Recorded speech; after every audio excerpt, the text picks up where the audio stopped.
செல்ல குழந்தையே, இன்று உன் அப்பன் உனக்கு ஒரு முக்கிய செய்தியைத்தான் கொண்டு வந்திருக்கின்றேன். உனக்கு கொண்டு வந்திருக்கின்ற இந்த செய்தியாக முதலில் உன்னிடத்தில் இப்பொழுது மன்னிப்பினை கேட்டு விடுகின்றேன். என் குழந்தையே, எதனால் அப்பன் மன்னிப்பு கேட்கின்ற நம்மிடத்தில் என்று நீ நினைக்கின்றாய் அல்லவா? என்று யோசிக்கின்றாய். என் குழந்தையே, எந்த விஷயமாக இருந்தாலும் இதுதான் உன் வாழ்க்கையில் நடக்கும், இப்படித்தான் உன் வாழ்க்கையில் இப்பொழுது நடக்கப் போகிறது என்பதனை நீ தெரிந்திருக்க வேண்டும். உறுதியாக தெரிந்துவிட்ட பிறகு ஒரு உறவு இந்த உலகத்தை விட்டு இப்பொழுது செல்ல வேண்டிய நேரம் வந்து விட்டது என்று தெரிந்த பிறகும் அந்த ஊமை நான் உன்னிடத்தில் சொல்கின்றேன் அல்லவா இப்பொழுது. ஏனென்றால் நீ இந்த உண்மையை எல்லாம் ஏற்றுக்கொள்ள ஒருபோதும் விரும்பவில்லை. ஒருவர் பிரிந்து செல்கிறார் என்றால் ஒருவர் செல்ல கேட்கவே உனக்கு விருப்பமில்லை. இப்பொழுது சரி, எப்பொழுதும் சரி, எவ்வளவு இருக்கட்டும், இருந்தாலும் நான் ஒருவர் உன்னை விட்டு பிரிந்து செல்ல போகின்றார் என்று சொல்லும் பொழுது உன் மனது எப்பொழுதும் வேதனைப்படுகின்றதல்லவா? அந்த வேதனைக்காக உன் அப்பன் இப்பொழுது முதலில் உன்னிடத்தில் மன்னிப்பினை கேட்டு கொண்டிருக்கின்றேன். ஆனாலும் வாழ்க்கையில் ஏதார்த்தம் அப்படின்னு என்னவோ அதைத்தான் உன் அப்பன் உனக்கு சொல்ல முடியும். எந்த ஒரு விஷயத்தையுமே மிகைப்படுத்தி நான் உன்னிடத்தில் சொல்வதில்லை. அதுபோலத்தான் நடக்காத விஷயத்தை நடக்கும் என்று நான் உன்னிடத்தில் வெளிப்படுத்தவும் இல்லை என்பதனை நீ புரிந்து கொள்ள வேண்டும். உன்னோடு நான் இருக்கின்ற இந்த நேரம் உனக்கு இனி இந்த வாழ்க்கையில் எப்பொழுதும் என்னவாக மாற வேண்டும் என்பதை பற்றி நீ தெரிந்து கொள்ள வேண்டும். உன்னை சுற்றி நான் உனக்கு கொடுக்கின்ற ஒவ்வொரு விஷயங்களையும் உன்னை இனிமேல் நிச்சயமாக சந்தோஷப்படுத்த வேண்டும். நான் சொல்கின்ற இந்த உறவு உன்னை விட்டு பிரிந்தால் நிச்சயமாக உன் வாழ்க்கையில் சந்தோஷம் என்பது மாறும் தவிர ஒருபோதும் இதனால் உனக்கு எந்த பாதிப்பும் ஏற்படாது. அப்படிப்பட்ட ஒரு விஷயத்தை தான் இன்று உன் அப்பன் உன்னிடத்தில் கொண்டு வந்து நிறுத்தியிருக்கின்றேன். அப்படி யார் அது என்பதனை நீ நிச்சயமாக தெரிந்து கொள்ள வேண்டும் அல்லவா? நாம் இழக்கப் போகின்றோம் என்று நீ நினைக்கின்றாய் அல்லவா? உன் குடும்பத்தில் இருக்கின்ற ஒரு உறவு, அவரின் அடையாளம் என்னவென்று நான் இப்பொழுது உனக்கு சொல்கின்றேன். சில நாட்களாகவே உனக்கு அவர்கள் மீது வெறுப்பு வந்து கொண்டிருக்கின்றது. சில நாட்களாகவே உனக்கு அவர்களின் மீது மனவேதனை பட்டு கொண்டிருக்கின்றாய். என்ன நடக்கிறது, ஏது நடக்கிறது என்று சொல்லி என் குழந்தை மனம் வருந்தி கொண்டிருக்கின்றாய்.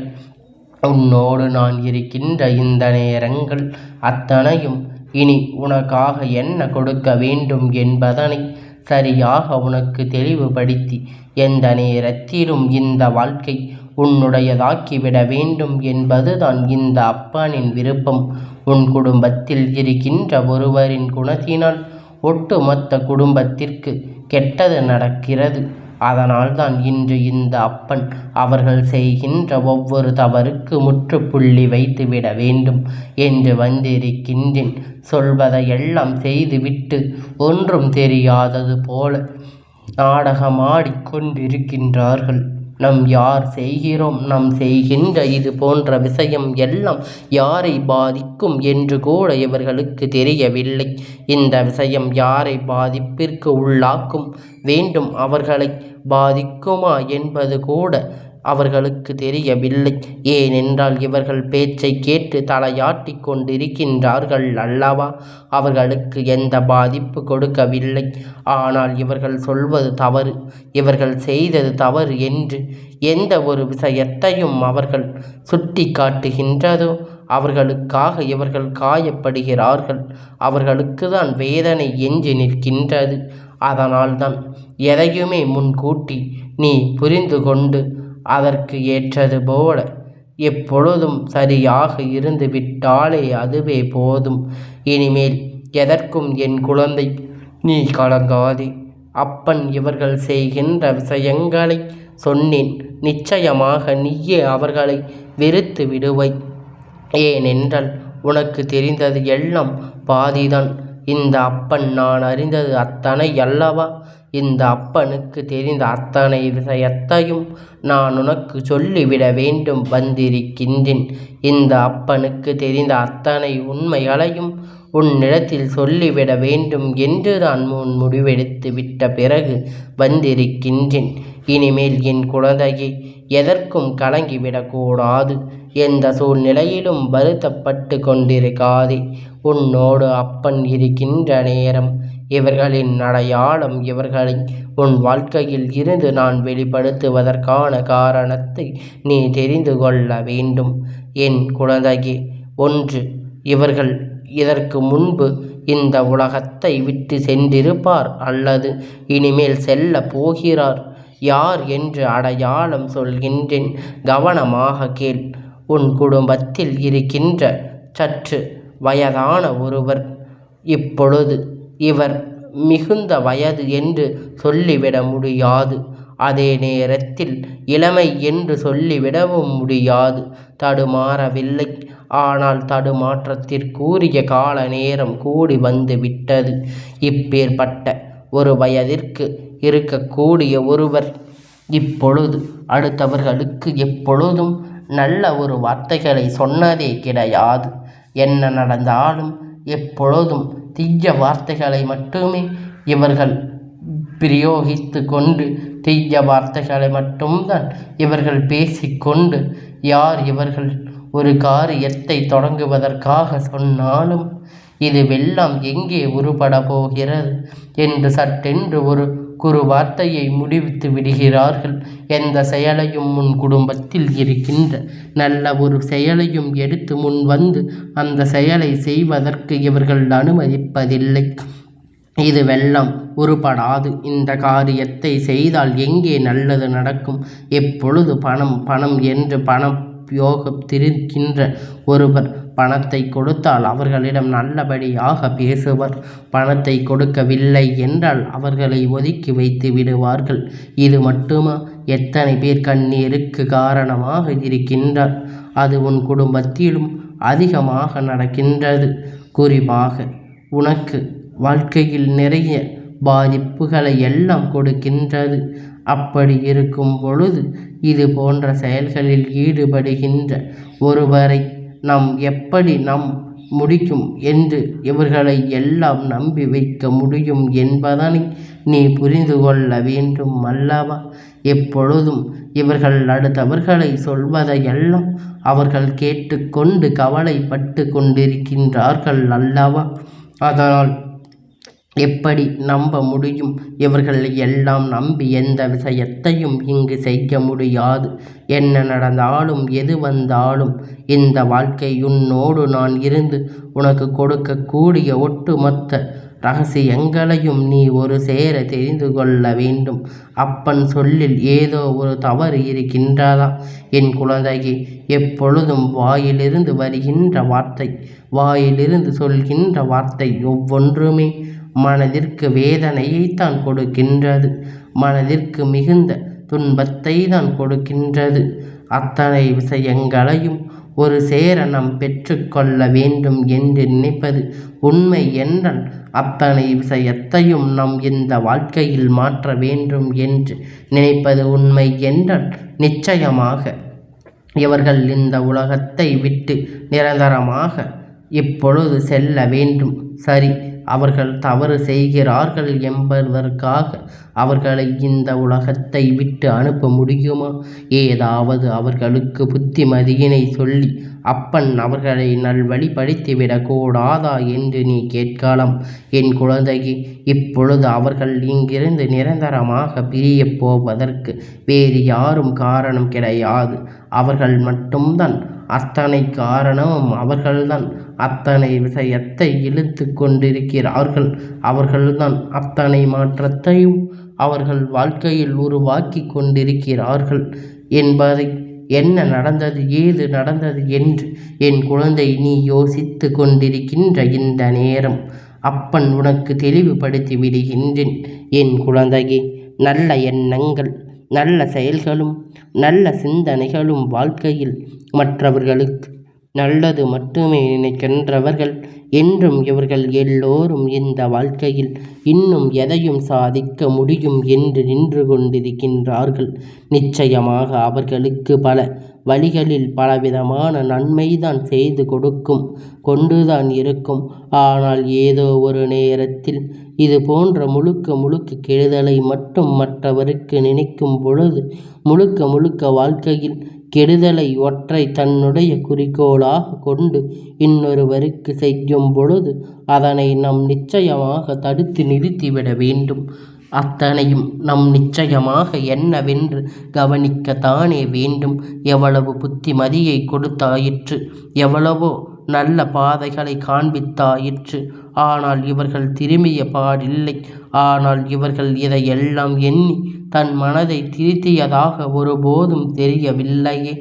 அப்படி இருக்கும் பொழுது இனி என்ன நடக்கும், ஏது நடக்கும் என்பதை புரிந்து கொண்டு உன்னோடு நான் வருகின்ற இந்த நேரங்கள் நிச்சயமாக இனி என்றும் இந்த வாழ்க்கை உன்னை சூழ்நிலையில் இது போன்ற தீய எண்ணங்கள் கொண்ட மனிதர்களை வெளியே அனுப்பவும் அதற்காக நான் வந்திருக்கின்றேன்.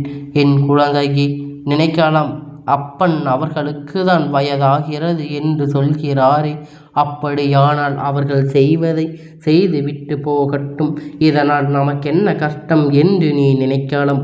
ஆனால் என் குழந்தையே, அத்தனையும் ஒரு காரணம் இருக்கின்றது, அத்தனைக்கும் ஒரு விஷயம் இருக்கிறது.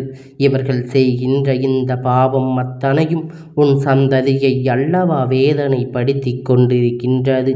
இவர்கள் செய்கின்ற ஒவ்வொரு விஷயங்களும் பாதிப்பினை கொடுப்பது அவர்கள் வருங்கால சந்ததிக்கு என்பதை உணர்ந்துதான் இவர்கள் செய்கிறார்கள்.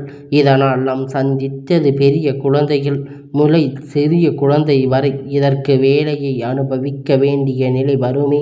அப்படியானால் இதையெல்லாம் இவர்கள் எப்படி சமாளிப்பார்கள்? இவர்கள் எண்ணினார்கள் இதை பற்றி எல்லாம் ஒரு துளி அளவு கூட சிந்திக்காமல் இந்த விஷயத்தை அத்தனை தெளிவாக இவர்கள் செய்து விட்டார்கள் அல்லவா? அதனால் இந்த அப்பன் இத்தனை கோபம். ஆனால் நான் ஒன்றும் செய்யவில்லையே, இவர்களுக்கு தானாக எல்லாம் நடக்கிறது. எப்பொழுதும் கெட்ட எண்ணங்களும் தீய விஷயங்களையும் எதிர்மறையான எண்ணங்கள் என்று இவர்கள் எல்லாமும் ஒவ்வொரு விஷயத்தையும் ஒரு நாளில் ஒருவருக்கு அதற்கான தண்டனையை கொடுக்கும் அல்லவா? மற்றவர்கள் நம்மால் பாதிக்கப்படுகிறார்கள், மற்றவர்கள் கண்ணீரை கண்டு நாம் சிரிக்கின்றோம் என்பது போன்ற விஷயம் எல்லாம் இவர்களுக்குள் எந்த விதத்திலும் குற்ற உணர்ச்சிகளை கொடுக்கவில்லை. அடுத்தவர்களுக்கு கொடுத்து நினைப்பதும் இல்லை.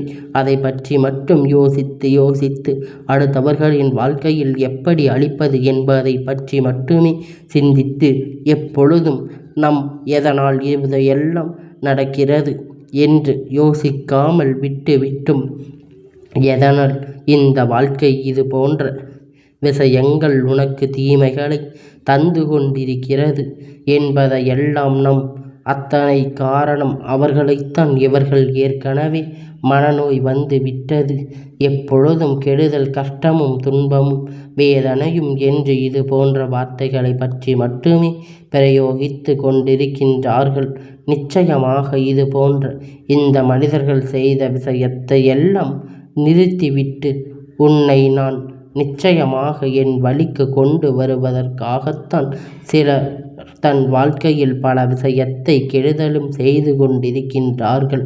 அது ஒருபோதும் யாரும் அடிமைப்படுத்திவிட முடியாது.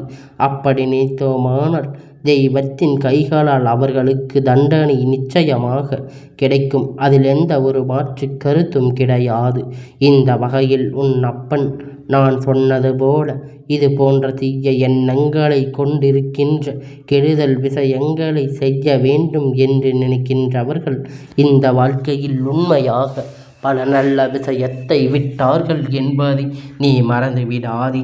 இனிமேல் இந்த பெரியவர் இந்த உலகத்தை விட்டு செல்வதை நினைத்து நீ வருத்தப்பட்டு கொண்டிருக்காதே. எல்லாமும் ஒரு நாள் நிச்சயமாக சரியாகிவிடும். எல்லா விஷயங்களும் ஒரு நாள் சரியாகிவிடும் என்று நினைத்து விட்டு ஒட்டுமொத்த சந்தோஷத்தையும் ஒரு சேர கொடுக்கும் என்பதனை நீ மறக்கக்கூடாது. அப்பன் சொன்ன சொல் உனக்கு புரிந்து விட்டதல்லவா? உன் இல்லத்தில் இருக்கின்ற இந்த வயதான ஒருவர் வெளியில் இருப்பவர்களுக்கு மட்டுமல்ல, உன் வீட்டில் இருக்கிறவர்களுக்கும் எப்பொழுதும் சாபத்தை அதிகமாக கொடுக்கின்றார்கள். இவர்கள் வாழ்க்கை அழிய போவதற்கு ஒருபோதும் இந்த அப்பன் இறக்கப்பட போவது கிடையாது. உன் இல்லத்தில் இருக்கின்ற சிறு பிஞ்சு குழந்தை வரை நாம் செய்கின்ற தவறுகள் பாதிக்கும் என்ற எண்ணம் சிறு துளி அளவு கூட அவர்களுக்கு இல்லை.